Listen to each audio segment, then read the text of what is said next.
Okay, so we are going to start with measures of central tendency.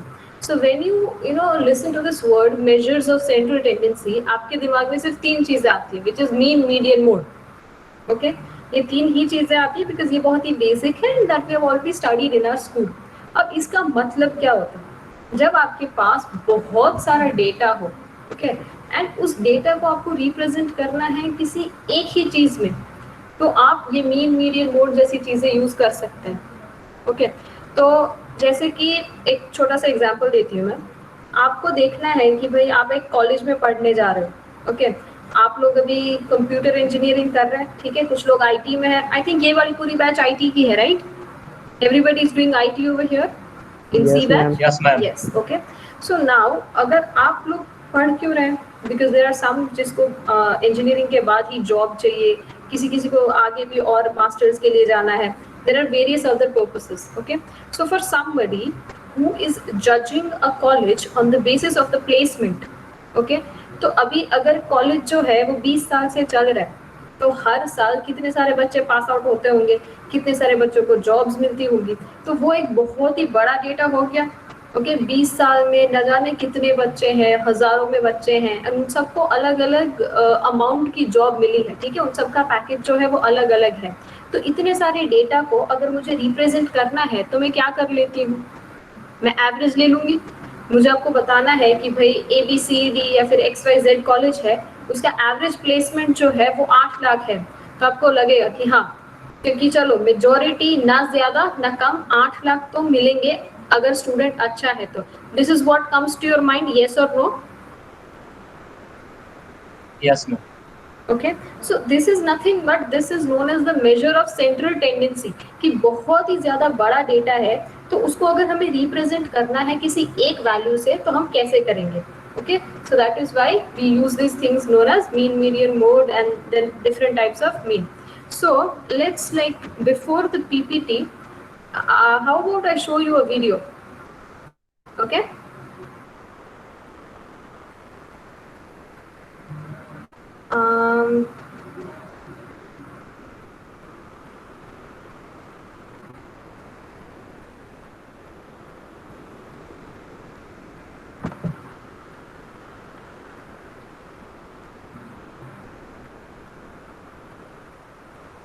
So there is this video that I have made.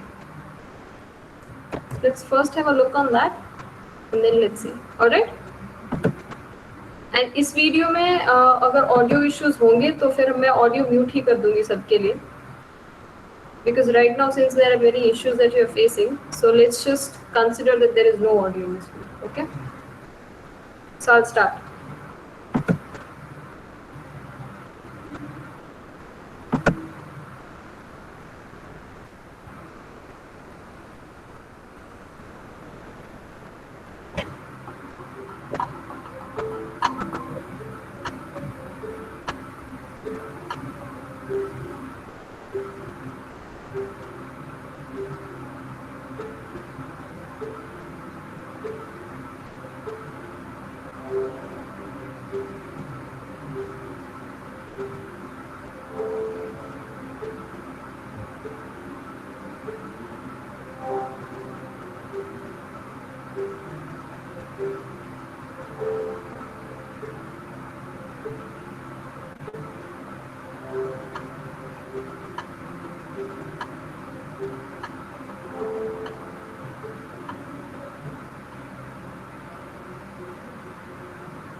Okay, was the audio audible of the video?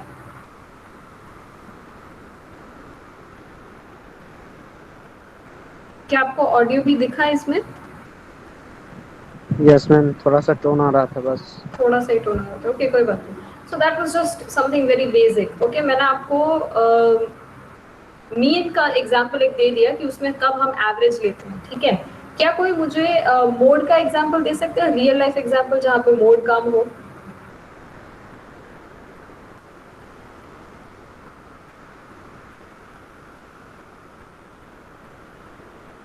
Can anybody tell me an example of mode?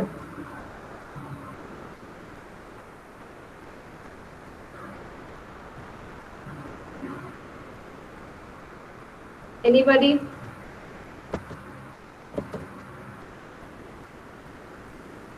No. Okay, मैं दे दूं.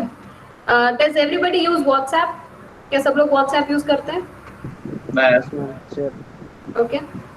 तो WhatsApp में आप लोग जब किसी को, अगर आपको कुछ सेंड करना है, कोई पिक्चर या फिर कोई ऑडियो या फिर कोई डॉक्यूमेंट, तो क्या होता है कि आप WhatsApp पे शेयर करने के लिए जब बटन प्रेस करते हो, तब आपके पास एक ऑप्शन होता है, जो पहले 3 कॉन्टैक्ट्स आते हैं ना, वो होते हैं फ्रीक्वेंटली कॉन्टैक्टेड, और उसके बाद पूरी लिस्ट आती है. यस और no?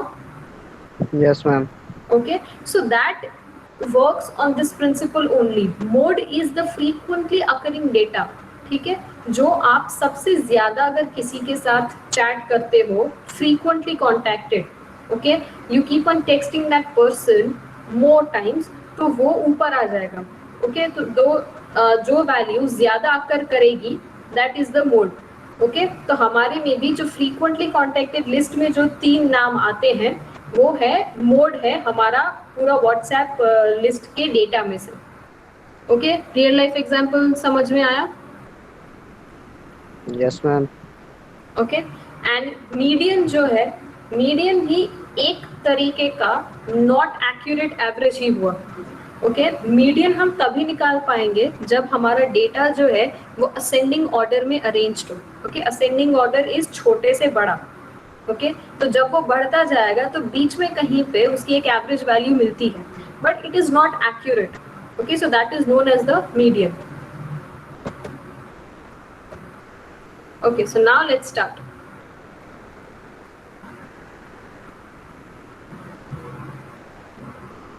The central tendency or measure of central tendency is a central or typical value of probability distribution.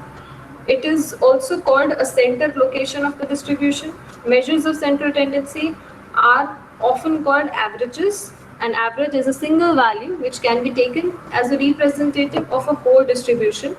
So this is what I already explained कि बहुत ही ज़्यादा बड़ा अगर distribution है, तो अगर उसका एक single representative चाहिए, तो हम उसको एवरेज लेंगे उसका. There are 5 types of measures of central tendency or average which are commonly used. Okay, तो 3 तो होते हैं मीन, मीडियन, मोड. ओके, अब मीन में भी 3 और टाइप्स होती है, arithmetic mean, geometric mean and harmonic mean. उसका भी हम पहले एक वीडियो देख लेते हैं, फिर ही स्टार्ट करते हैं. चलो.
Okay, now let's finally begin off with the presentation. So in measures of central tendency, we will be studying 5 things: median, mode and 3 types of mean. Okay. So first, let's see what is arithmetic mean. okay, or the normal mean. Mean, arithmetic mean is the simple, the average wala mean that we've already studied, okay, sum of all the given data upon the number of data, okay. But over here we are learning it in terms of random variable, which are of two kinds, discrete random variable and continuous random variable. जैसे हमने पिछले chapter में पढ़ा था, everything we learnt it in forms of classification कि discrete के लिए क्या rules है, continuous के लिए क्या rules है. So let's just see कि mean में कितना difference आता है दोनों में. Okay, so this is what we have already learned. कि अगर P of x है, probability mass function है, then the mean or the average value, ये हमने already पढ़ रखा है, right? कि summation of xi into P of x is the mean value. Yes or no? Haven't we already studied this discrete random variable के लिए?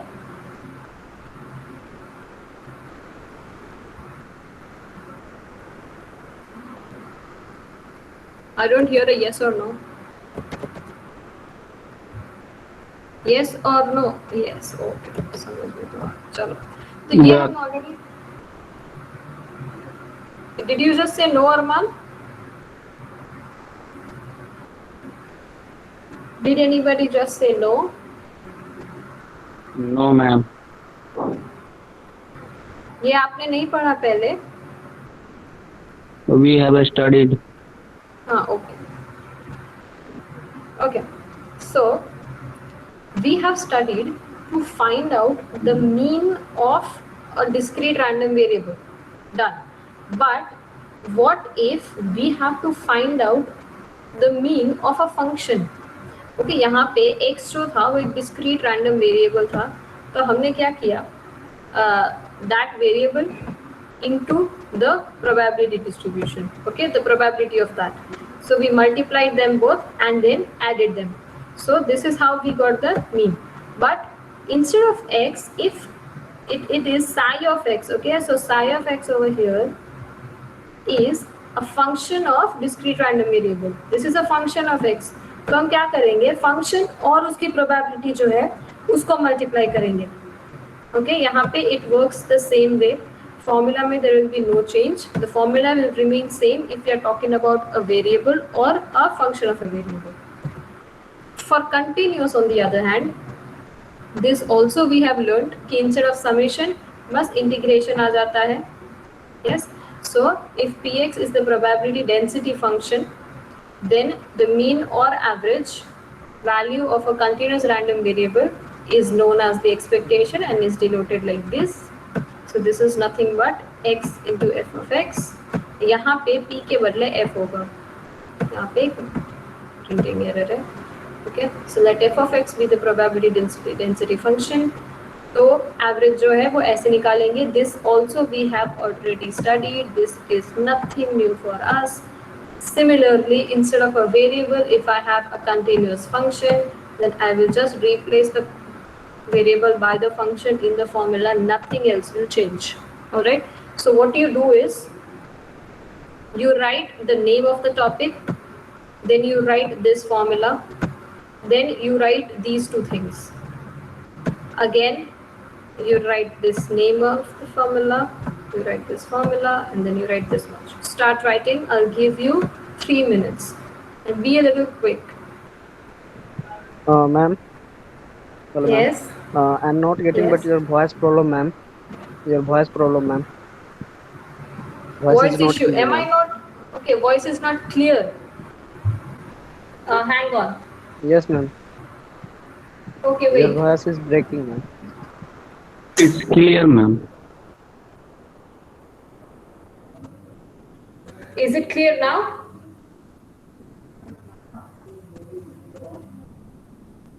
Is it clear now?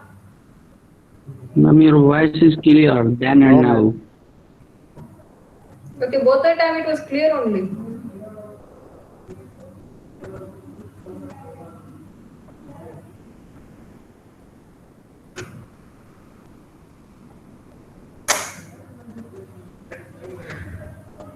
Please start writing.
Are we done? Have you all written this much? Yes, madam. Okay. The properties of mean we already know, so I'm not going to make you write this again. We already know this. We have solved questions on this. Yes? Ma'am Yes? थोड़ा सा previous slide 1 minute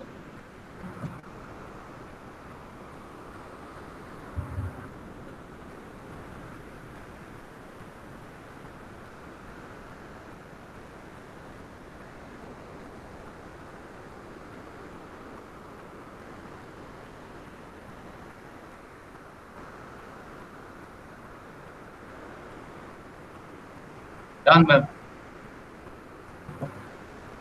So these properties of mean we have already studied, we have already solved questions on this. You don't even have to write because I feel that you already remember these formulas. They are very easy and very simple. So if you're talking about mean, the mean of a constant is a constant again, okay, x plus k, then the constant comes out, e of x stays as it is, and if it is multiplied with a variable, then the variable mean is multiplied with the constant outside. This also you know. Even this formula you know, right? A of x, where a and b are constants, then a is taken outside and plus or minus b, because expectation of a constant is the constant itself, right? So let's just quickly skip this part. Now we'll talk about what is median. Now this will be new for us because we have not seen it in terms of discrete and continuous random variable. हमें वैसे median निकालना आता है, okay? But discrete and continuous के लिए हमने नहीं देखा है. So let's just see. Now the median is the point which divides the entire distribution into two equal parts. Okay, if x is the discrete random variable, the value of x equals to small x. This represents the whole set. This represents a particular value for which the cumulative distribution function f of x is equals to half. This is known as the median of x. Excuse me, ma'am. Yes. Ma'am. Yes. फिर से voice में problem आ रही है ma'am.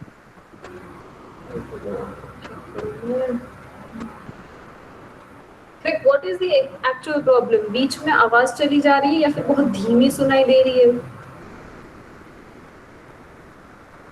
Ma'am आवाज रुक रुक के आ रही है मैम. रुक रुक के आ रही है.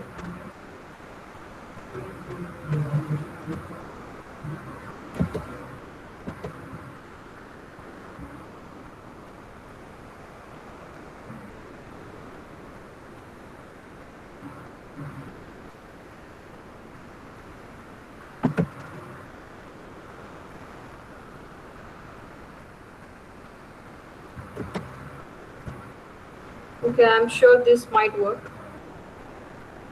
Okay.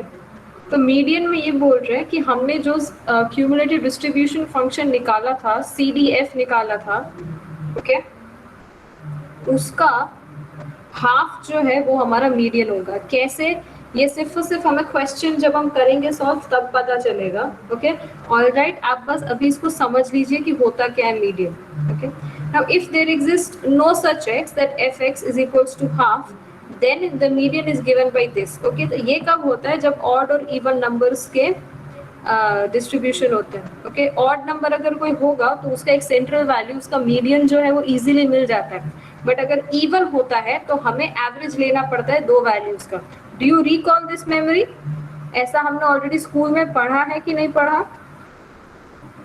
यस मैम, पढ़े हैं।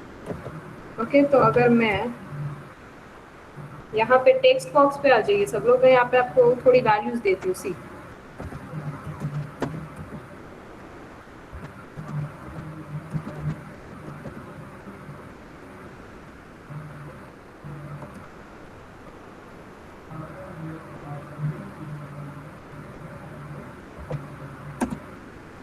tell me the median of this.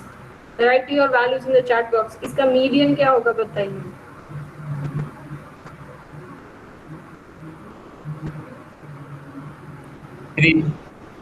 Okay, 3 होगा। अब इसका मीडियन क्या होगा?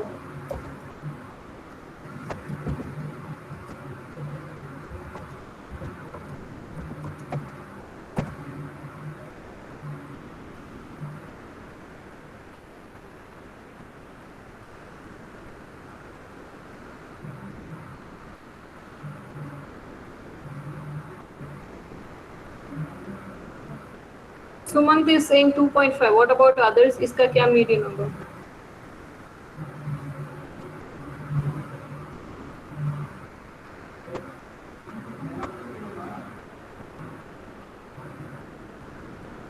How it is to be done? First you arrange it in ascending order. So 1, 2, 3, 4, 5, 7. You arrange it in the ascending order. Then you take the central two values, which is 3 and 4. So it is going to be 3 plus ma'am 3.5 होगा। yes, 3.5 होगा।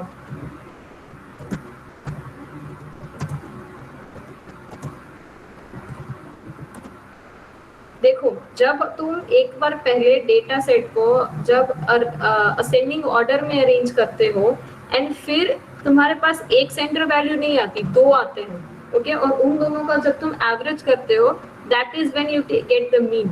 सो यहाँ पे when I arrange it from 1 2 3 4 7, central value is 3 and 4. Okay, so I take average of 3 and 4. So 3 plus 4 divided by 2, 7 by 2, which is 3.5. So your final answer is 3.5, not 2.5. For median, you have to arrange it in ascending order. Okay, तो हमें ये पता है कि जब भी हम CDF find out करते हैं, okay, CDF was cumulative distribution function. Okay, उसके अंदर हम ऊपर की वैल्यूज ऐड करते जाते हैं और उसमें जो x वेरिएबल्स की वैल्यू है वो हमेशा क्या होती है? असेंडिंग ऑर्डर में ही होती है। Okay, so this is nothing but doing the average of the two values. Okay, यहाँ पे k + 1 और k लिया है, वहाँ पे हमारा 3 and 4 था। Okay, so these are the two consecutive values of x जिनका उन्होंने एवरेज ले लिया। जब हम क्वेश्चन करेंगे तभी आपको प्रॉपर्ली समझ में आ जाएगा। For now I want you to write. Okay, what do you have to write? You have to write from here, okay, write this much. Ma'am, I'm not getting f of x is equal to 1 by 2. If you will get it when you will do the question. जब question करेंगे ना तब आपको पता चलेगा कि okay f of x की कैसे हाफ वैल्यू मिली है। मैं बताऊं वैसे तो कैसे होगा। अभी देखो क्या है ना, if I write the question, I'll form a question and I'll do it, तो थोड़ा टाइम ज्यादा लगेगा, बट मैं आपको बताती हूँ। ओके, CDF में फाइनल वैल्यू कितनी आनी चाहिए? ये डाउट किसने पूछा था? Who asked this doubt?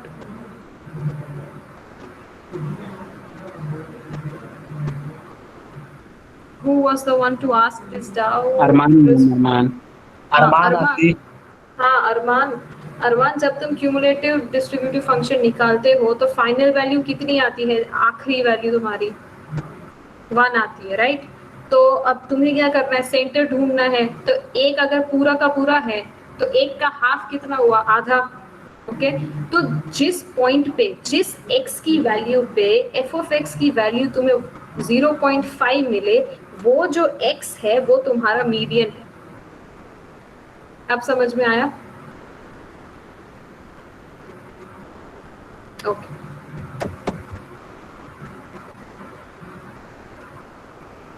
यहाँ पे सिमिलर चीज है, बस इंटीग्रेशन का टर्म यूज किया है। यस, जैसे हम लोग पढ़े चलो कोई भी ये निकालते हैं मीडियन, फॉर्मूला में टर्म होता है एन टर्म, ठीक है ना? तो ये जो 3.5 निकाला है लो, ये 3.5 टर्म निकलता है मैम ऐसे। नहीं, वैल्यू है 3.5। मैम ऐसा हम लोग पढ़े हैं लोग कॉलेज क्लास में। ओके, मेरी बात का जवाब दीजिए अरमान। चलो मेरी बात का जवाब दो। अगर मेरे पास कोई भी डेटा है तुम बच्चों का, ठीक है, तुम कितने अभी 7 लोग हो। ओके, मेरे पास तुम 7, अभी तो 6 हो, सॉरी 6 लोग हो। मेरे पास ना तुम 6 का कुछ डेटा है, ठीक है। तुम मान लो कि तुम 6 के प्रोबेबिलिटी एंड स्टैटिस्टिक्स सब्जेक्ट्स के मार्क्स है। ओके, वो मार्क्स चाहे कुछ भी हो, मार्क्स सारे के सारे मतलब 0 से लेके 50 तक कोई भी मार्क्स है। इतना समझ में आ गया? ये डेटा आप सबको क्लियर है? उदित, सौरभ, अरमान, अभिषेक, पंकज एंड सुमन, 6 लोगों के टीएस के मार्क्स मेरे पास है। अब मुझे मीडियन निकालना है, ठीक है। मेरा मीडियन जो है वो 6 अगर लोग है, मतलब एक इवन नंबर है, तो जो भी मेरा मीडियन होगा वो ऑड आएगा, मतलब 0.5 जितना कुछ आएगा। यस मैम, पॉइंट में ही आएगा। पॉइंट में ही आने वाला है ऑब्वियसली। ओके, तो क्या मैं ऐसे बोलूंगी कि जो मेरा मतलब अरमान है वो 3.5 इंसान है, 3.5 टर्म है। टर्म तो हमेशा 1 2 3 ही रहने वाली है ना। यही टर्म डाउट तो था। हमेशा 1 2 3 ही रहने वाली है। अब समझ में आ गया? Yes ma'am. If there are n number of boys, then you cannot say that those is 3.5th boy. There cannot be a 3.5th boy. There can be a 3rd boy or the 4th boy. 3.5th boy नहीं होता. Okay, so we are talking about the term over here, not the number over here.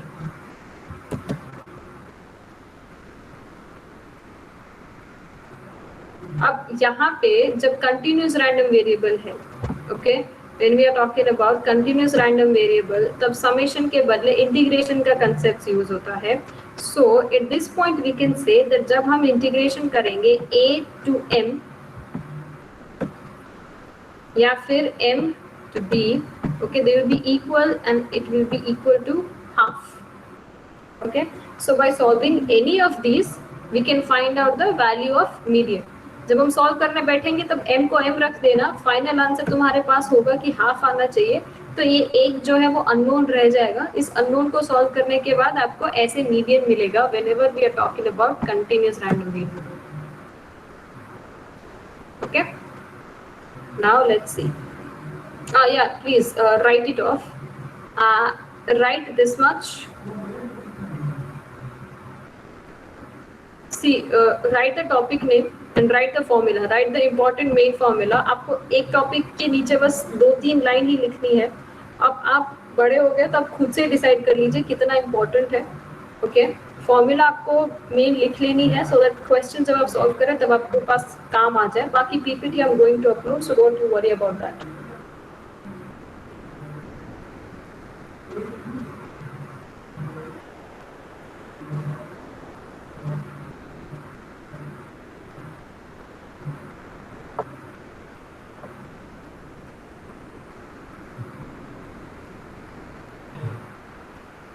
ए क्या है limit में? कहाँ पे? Continuous में। ए और B उसकी लिमिट्स है। तो मैम ए और एम तो मीडियन है मैम। हाँ, एम मीडियन है, वो हमारा अननोन वैल्यू है। तो बोलेंगे कि एक को ए के साथ किस दूसरी लिमिट को वो इंटीग्रेट करे कि आंसर हाफ आना चाहिए, ऐसा। तो n को n ही रखो, पूरा क्वेश्चन सॉल्व कर दो, a और b की वैल्यू दी गई होगी। ओके, ए बी मैम क्या हो सकता है? कुछ भी हो सकता है। a इज वो योर लिमिट ऑफ इंटीग्रेशन ना। तो मैम नंबर पे डिपेंड करता है। हाँ, क्वेश्चन के ऊपर डिपेंड करता है।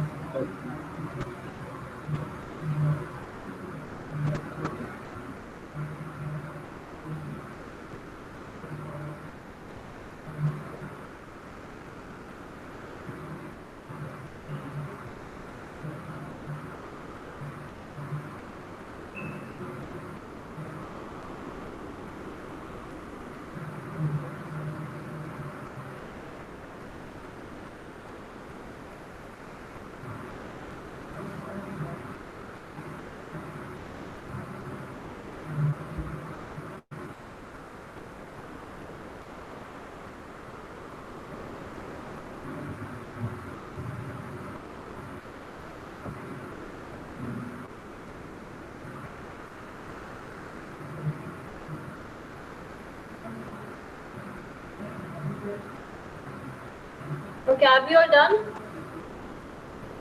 Have you all written this? Yes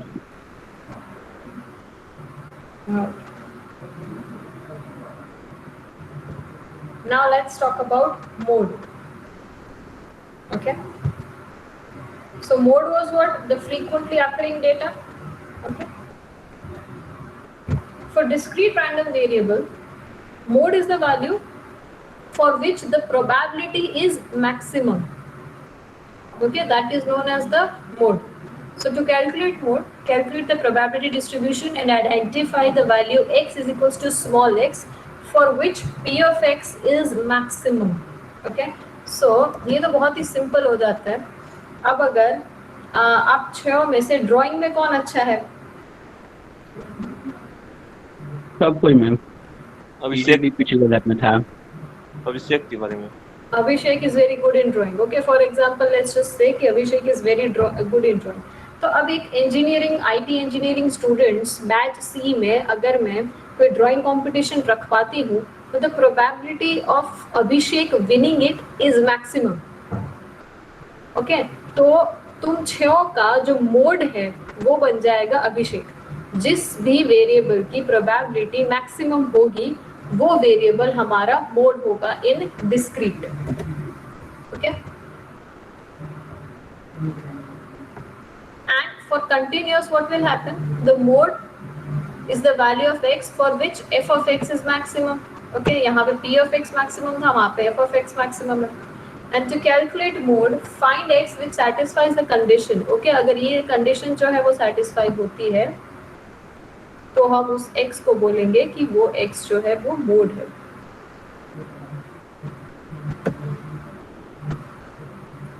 Start writing. And also write this note कि अगर किसी भी चीज का मीन, मीडियन और मोड तीनों सेम है तो वो प्रोबेबिलिटी डिस्ट्रीब्यूशन एक सिमेट्रिक प्रोबेबिलिटी डिस्ट्रीब्यूशन है। सिमेट्रिक मतलब अगर जब हम उसका ग्राफ प्लॉट करते हैं, ऐसे अगर बेल कर्व आता है, ठीक है, तो यहाँ एग्जैक्ट बीच से जो है वो मेरा एवरेज काटेगा। तो यहाँ से यहाँ तक का डिस्टेंस और यहाँ से यहाँ तक का डिस्टेंस एकदम सेम होगा। ओके, सिमेट्रिक, दोनों साइड एक समान चीजें होंगी। So that is known as a symmetric distribution. ऐसे हैं, ऐसे हैं, तो यहाँ पे सब कुछ सेम है।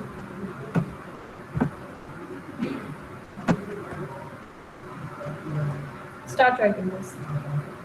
Mode was relatively simple than the others. Mode find out करना बहुत ही simple है।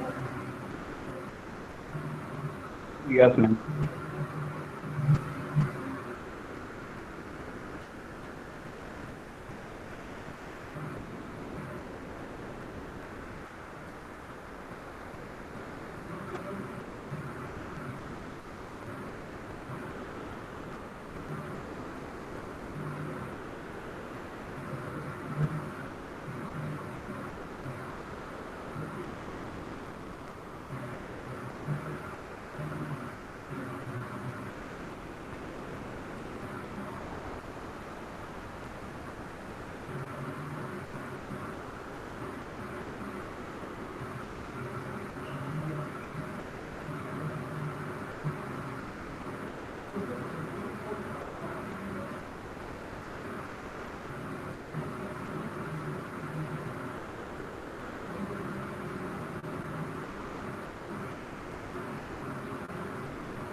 Okay, let's continue. I hope you have all written this. Yes or no? Done? Okay. Now let's talk about the geometric mean. Okay, geometric mean जो अभी तक हमने पढ़ा था उसका फॉर्मूला कैसे था? What was the geometric mean that we have studied so far? अभी जैसे मैंने वीडियो में भी दिखाया ना, geometric mean कैसे कैलकुलेट करते थे? The nth root of n numbers. Okay? अब अगर मैं बोलूँ कि मुझे इन चीज़ों का geometric mean चाहिए 3, 4 and 5, तो क्या होगा? इसका geometric mean क्या होगा?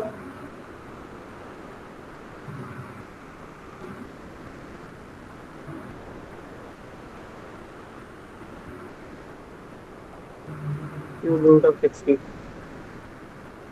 Yes, cube root of 60. Okay, so this is how we have done it before, but now Cube root of 60. yes, cube root of 60. Good. But now that we are dealing with distribution, okay, that has continuous and discrete random variable, तो हम इसको ऐसे solve करेंगे. The geometric mean of a random variable x is defined by log g is equals to e of log g. Okay, so the geometric mean of probability distribution of a discrete random variable x is given by, अब e का formula क्या होता है? e का formula है summation of x into p of x. Okay, यहाँ पे x जो है वो log वाला टर्म है, तो हम यहाँ पे x के बदले log x ले लेंगे and p of x जो है वो जैसे कि तैसा रहेगा. Okay, so this is the formula for log g. Similarly, when we talk about a continuous random variable, then the geometric mean of this will become log g is equals to negative to positive infinity integration of log x f of x. ये हमारा जो mean था, okay, normal arithmetic mean था, उसमें x into f of x था, but यहाँ पे instead of x we are taking logarithmic value of x. Ma'am, Yes. someone is saying something in chat section.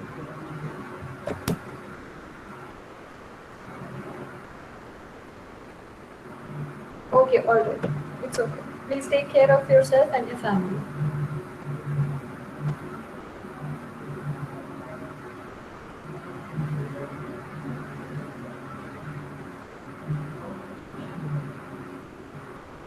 Let's continue. Okay. So what are we doing? Instead of x in the formula for mean, we are just replacing x by log of x in geometric mean. So I want you to write the formulas. जैसे ही हम questions करना start करेंगे, it will start to get easier for you. Okay? So please copy down the topic and the important formula. I'll give you 2 minutes to do that. It's not long to write. Arithmetic mean में बस log x रखना है geometric mean के लिए. That is it. It's very simple.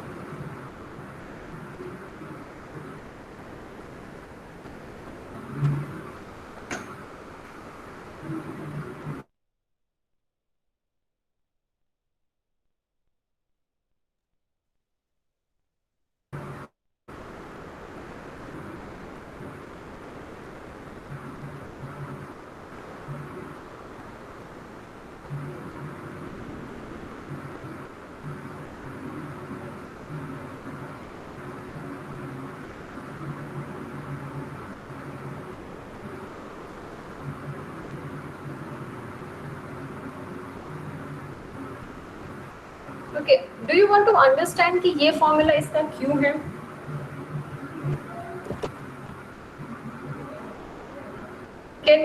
Does anybody want to understand कि ऐसे formula क्यों है, logarithmic value क्यों ली है? क्या कोई ये समझना चाहेगा? Yes, ma'am. Please show the PPT, ma'am. क्या बोल रहे हैं? Please show PPT. Yes, sure. Look at the PPT. समझना चाहेंगे लोग. समझना चाहेंगे ना? Okay, मैं समझाऊंगी. पहले आप लिख लीजिए, मैं आपको फिर से समझाती हूँ कैसे करते हैं. Yes. मैम यहाँ पर लॉग एक फंक्शन है. और मैम लॉग एक्स सीरीज है, ज्योमेट्रिक सीरीज। नहीं, log x फंक्शन नहीं है। x जो भी हमारा वेरिएबल है उसका log वैल्यू है log x।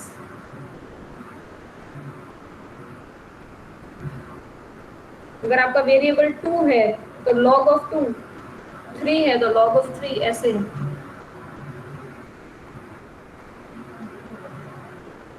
Okay wait, continuous की बात कर रहे हैं क्या? मैम हाँ तो ठीक है, हाँ तो ठीक है। मैं डिस्क्रीट का सोचूं।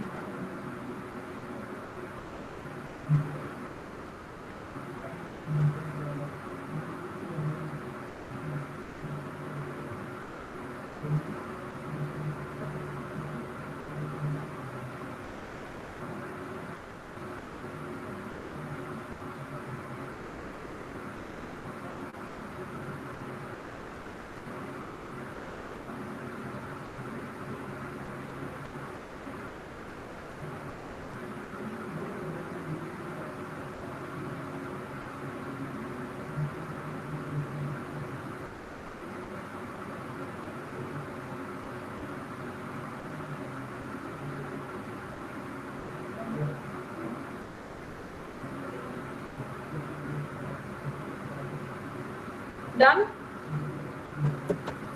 Are we all done? Yes, Have you all written it?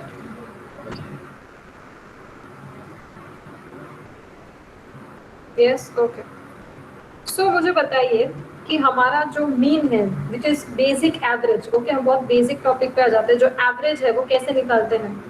Okay, अगर मैं ऐसे लिखती हूँ यहाँ पे average equals to sum upon n, okay, मतलब जो भी समेशन है ऑल x वेरिएबल्स का, ठीक है। या तो मैं ऐसे लिख दूँ a is equals to x upon n, मतलब जो भी जितने भी x है उसका sum upon divided by n। This is the normal standard definition of average, okay, ये हमें पता है। अब जियोमेट्रिक में क्या होता था? जियोमेट्रिक में तुम gm was x का multiplication to the power 1/n ऐसे लेते थे। टू द पावर 1/n मतलब उसका nth रूट ही हो गया। Is it not the same? हम ऐसे इसको रिप्रेजेंट कर सकते हैं। Yes ma'am. Yes, all right, okay. So अब अगर मैं दोनों की साइड पे लॉग लगा दूं, ओके, ये जीएम वाले फॉर्मूला में अगर मैं दोनों के ऊपर लॉग लगा दूं तो क्या हो जाएगा? log of gm equals to 1/n into log Log of x, okay. तो यहाँ पे जब मुझे x वाली टर्म का डिवाइड बाई n करना था, ओके, तो मैं एवरेज वाली जो नॉर्मल जेनेरिक फॉर्मूला होती है मीन की उसी को यूज करूंगी, okay.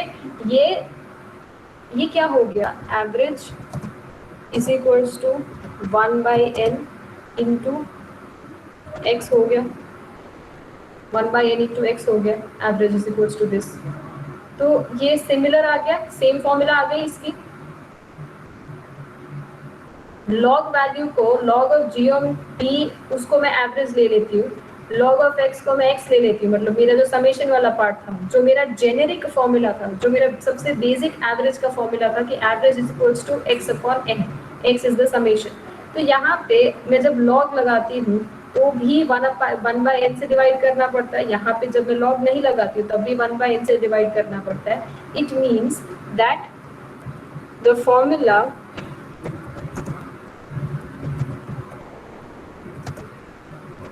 can remain same. The formula can remain same. जो डिफरेंस है वो सिर्फ लॉग का है।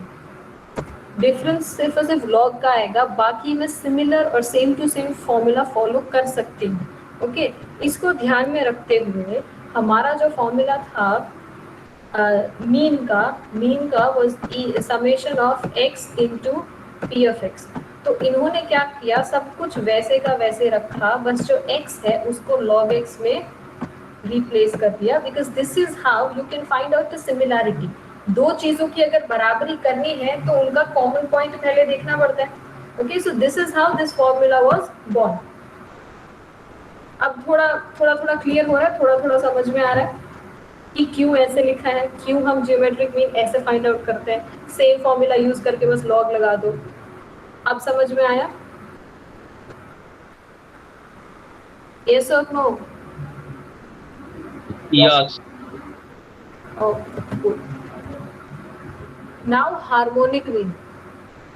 अभी हार्मोनिक में देखना कैसे डिफरेंस आता है। सिमिलर है, एकदम सिमिलर है। Ma'am, Yes. but ma'am, we can why we can take log?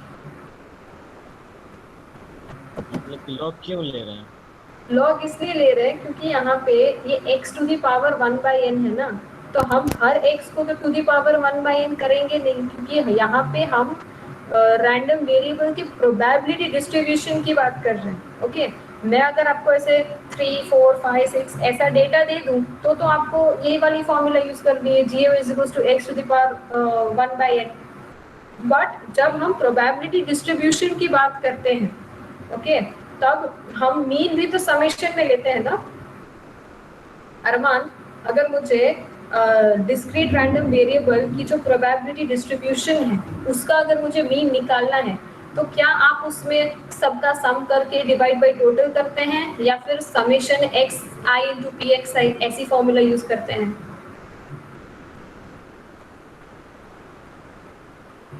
Ma'am simply बोले तो सिंप्लीफिकेशन के लिए लॉग लेते हैं हम। हाँ, सिंप्लीफिकेशन के लिए तो लेते हैं, सो दैट हम इनको कंपेयर कर पाए, वरना कंपेयर कैसे करेंगे? यहाँ पे x to the power 1/n है, तो लॉग लेंगे तभी तो ये भाई साहब नीचे आएंगे और हम इसको एवरेज के साथ कंपेयर करेंगे। लॉग एक्स तो एक्सपोनेंशियल फंक्शन बोल सकते हैं। यस, जैसे हम क्वेश्चंस करेंगे ना, things will start to get easy. Can I move forward Armaan?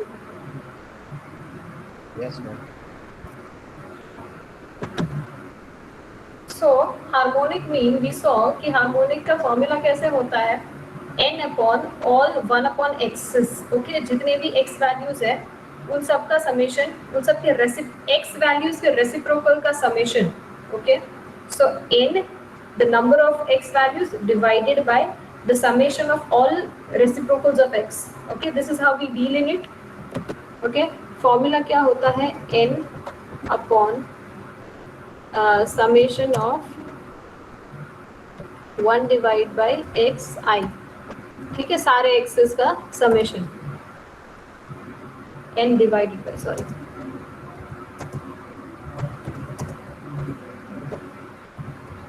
this is the formula for harmonic. Okay, and n divided by summation of all 1 upon x. तो यहाँ पे भी हम क्या करेंगे, हम जो मीन है वो 1/x का लेंगे।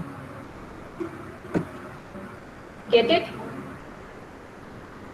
जैसे हम e of x लेते थे उसके बदले हम 1 upon x लेंगे, क्योंकि हमारा जो मीन का फॉर्मूला था, मीन का फॉर्मूला क्या था, x into e of x, और वो भी इसका समेशन। ओके, ये तो हम प्रोबेबिलिटी डिस्ट्रीब्यूशन में देखते थे। जो हमारा जेनेरिक फॉर्मूला होता है एवरेज का, वो क्या होता है, x बाय n। ओके, यहाँ पे हार्मोनिक मीन के अंदर जेनेरिक फॉर्मूला क्या होता है, जैसे मैंने अभी बताया, n अपॉन 1 अपॉन x।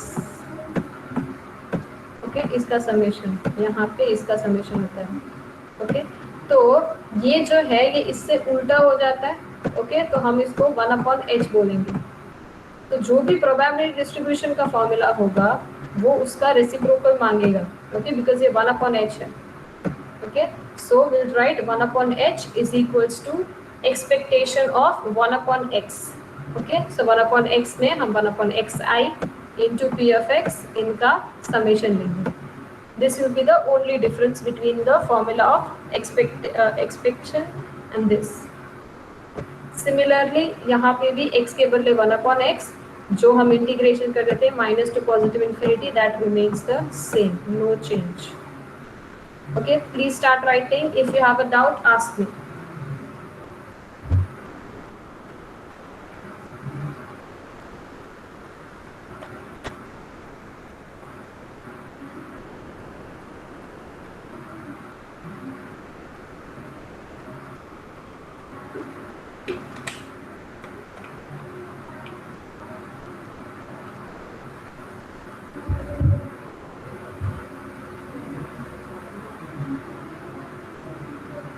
यहाँ पे लिखने से पहले ये आप एक चीज समझ लीजिएगा कि जब हम एवरेज का फॉर्मूला कैलकुलेट करते थे तब हम x वेरिएबल लेते थे और डिवाइड बाय n उसका समेशन करते थे. जब हम हार्मोनिक मीन लेते हैं तब हम n डिवाइड बाय 1/x लेते हैं. ओके, तो इस हिसाब से अगर मैं ऐसे लूं कि h is equals to summation of 1 divide by x p of x, तो ये गलत होगा. ये गलत होगा. क्यों गलत होगा? क्योंकि ये तब सही होता, ये जो फॉर्मूला है ना, जो यहाँ पे ये जो मैंने गलत फॉर्मूला लिखा है, वो सही तब होता अगर हार्मोनिक मीन का फॉर्मूला ऐसे आता, 1 by x summation of 1 by x divide by n. अगर ऐसा मेरा हार्मोनिक मीन का फॉर्मूला होता ना, तो h is equal to summation of 1 by x p x होता.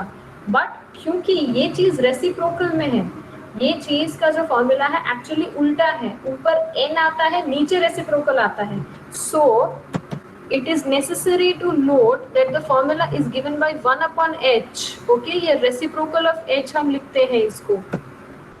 समझ में आया डिफरेंस क्यों है?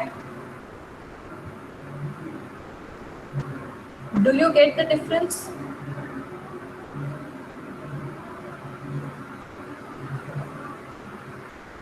Yes or no? I need an answer.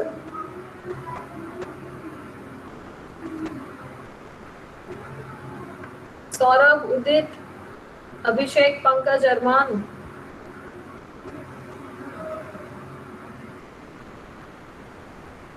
Am I audible? Am I audible? Yeah, I am audible. Did you understand what I'm trying to say? कि formula ऐसे क्यों लिखा गया है?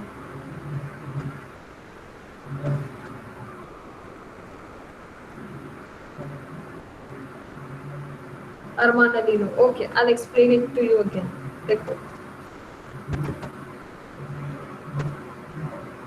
हार्मोनिक मीन का फॉर्मूला, हार्मोनिक मीन जो होता है, रेगुलर हार्मोनिक मीन, वो ऐसे होता है कि हम सारे जितने भी वैल्यूज गिन रहे हैं वो n upon the summation of 1/x. Okay, reciprocal of x का समेशन. ये जो है ये मेरा हार्मोनिक मीन का फॉर्मूला है. ओके, अब एवरेज जो है एर्थमेटिक मीन है. एर्थमेटिक मीन का जो फॉर्मूला है वो है summation of x upon n. Okay, अब अगर ये ऐसे होता, ये कोई भी y भाई साहब, ठीक है, ये कोई भी y है, ठीक है, और ये अगर n अपॉन x होते, ओके, अब इन दोनों का डिफरेंस पता चल रहा है, ये दोनों totally opposite to each other है. यस और नो? अरमान, इतना आपको क्लियर है? ये जो a है ये मेरा एर्थमेटिक मीन है, और y है ना, वो कुछ भी वैल्यू है, कोई भी कुछ भी y है, बस y है, y कुछ क्वांटिटी है, मान लो. ओके, ये मेरा एर्थमेटिक मीन है. ओके, ये मैंने बचपन में ये सीख रखा है कि ये एर्थमेटिक मीन है. ये मैं अभी कुछ नया सीख रही हूँ. I am saying that this is n upon x.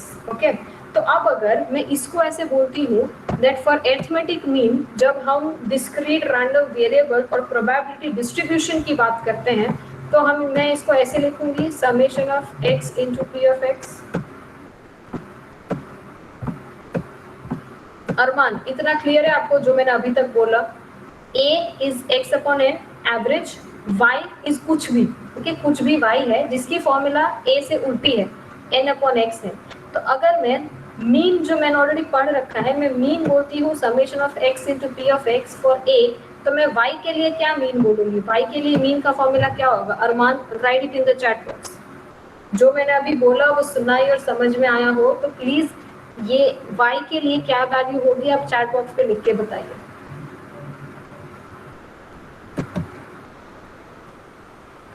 Armaan, right.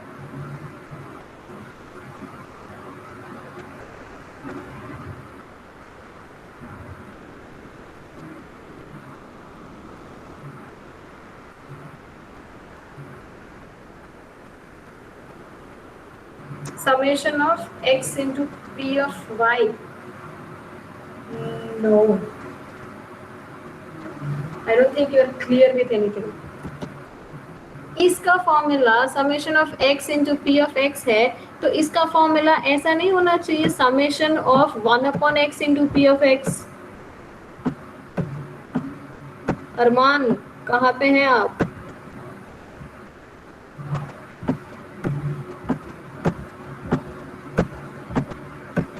Shouldn't it be like this?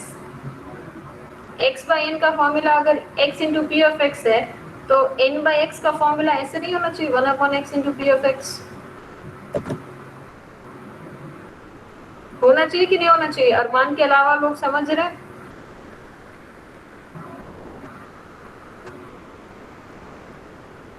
Yes ma'am, समझ गए। ओके, तो ये भी मेरा मीन है, ये भी मेरा मीन है, बट बिकॉज हार्मोनिक मीन का फॉर्मूला ये होता है, okay, this is how you find out the value of harmonic mean, okay? So for this यहाँ पे नीचे x नहीं है, नीचे 1/x है, ओके? यहाँ पे नीचे x था, जिस फॉर्मूला के लिए ये जो है अगर y जो है उसका मीन है, तो अगर ये उसकी मीन की फॉर्मूला है, बट यहाँ पे 1/x है, okay? That is the reason why we say this is 1/h and not h. h is the harmonic mean, but हम लोग यहाँ पे find out 1/h कर रहे हैं, तो इस फॉर्मूला से हमें मिल रहा है 1 the harmonic mean, okay? 1/h. This is how we write it. समझ में आया डिफरेंस? अगर ऐसे होता n/x तो ये फॉर्मूला आता, बट हम उसको बोलते कि ये इसी का मीन है फॉर दिस फॉर्मूला, बट हमने यहाँ पे 1/h लिखा, यहाँ पे 1/y नहीं लिखा, बट यहाँ पे हमने 1/h लिखा है क्योंकि हार्मोनिक मीन में यहाँ पे समेशन ऑफ 1/x होगा, यहाँ पे समेशन ऑफ x था, यहाँ पे 1/x है, okay? So this is why there is a difference in this part, so please make sure that you understand that. और बस difference यही है, यहाँ पे summation, यहाँ पे integration for continuous random variable. Start writing. Write only the important parts. Okay.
Please tell me when you're done.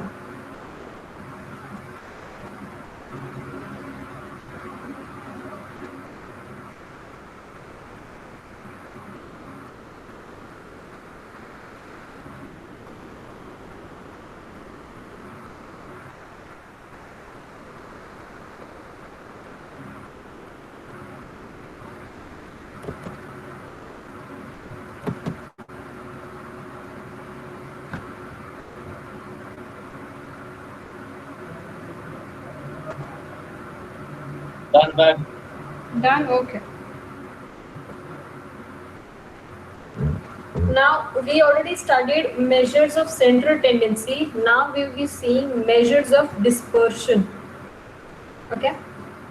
The measure of central tendency is a representative value of the random variable. Okay, ये तो हमें पता ही है.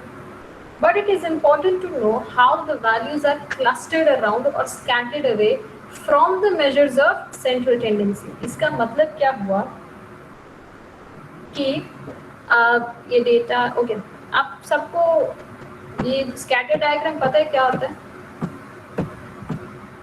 Scatter diagram समझते हैं सब लोग?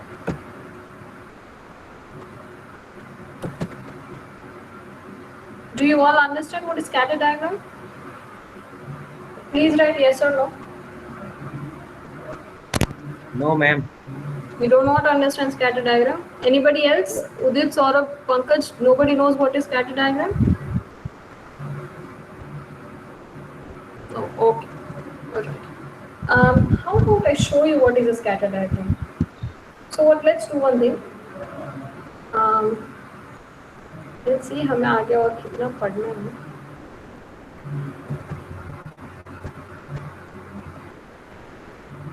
We're in the 9th slide, right?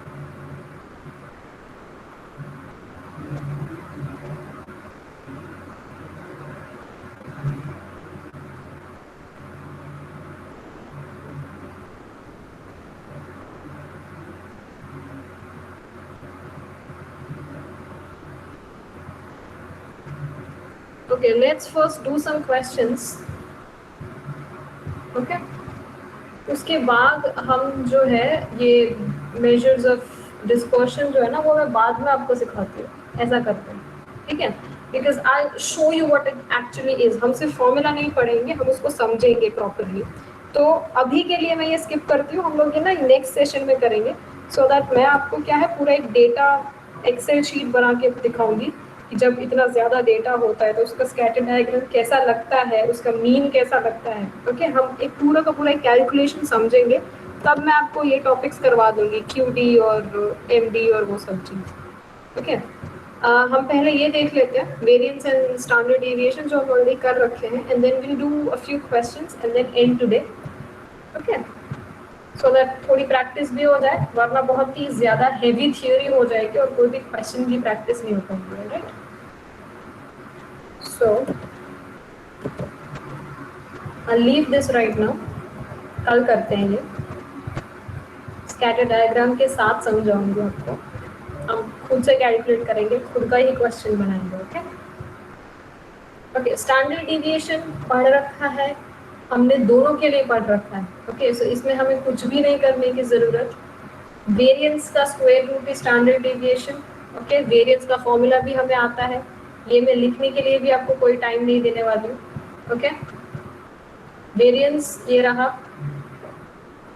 Variance का फॉर्मूला हमें पता है, X square summation of X square into PXI minus expectation का whole square. Okay, and for continuous यहाँ पे समेशन के बदले बस इंटीग्रेशन लग जाता है, बाकी सब कुछ सेम है.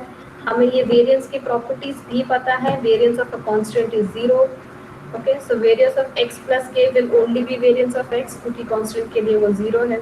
जब कांस्टेंट रैंडम वेरिएबल के साथ मल्टीप्लाइड है तो जब वो बाहर निकलेगा तो वो एज ए स्क्वायर बाहर निकलेगा, बिकॉज यहाँ पे हम वेरिएंस की बात कर रहे हैं. एंड फिर से अगर ax प्लस b है तो a जो है वो स्क्वायर की तरफ बाहर निकलेगा, and variance of b which is variance of a constant is 0.